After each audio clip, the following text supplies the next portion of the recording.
एक छोटा सा लम्हा।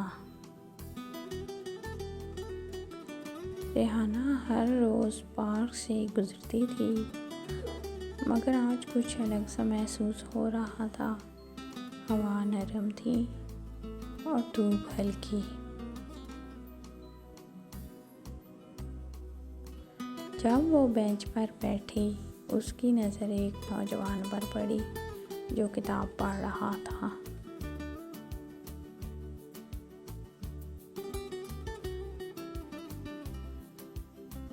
किताब के सफ़ात के दरमियान उसकी मुस्कुराहट ने रेहाना का दिल खुश कर दिया।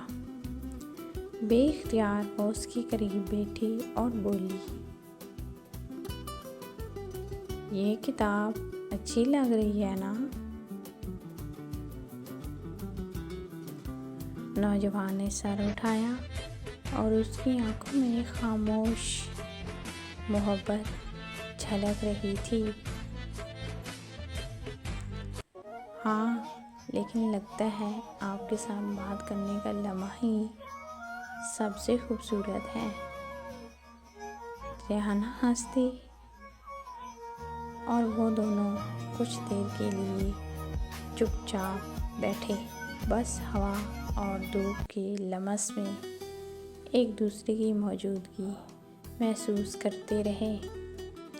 फिर नौजवान ने कहा, क्या हम कल दोबारा यहाँ मिलें? रेहाना ने हल्की सी हाँ में सर हिलाया और दिल की धड़कनें तेज़ हो गई।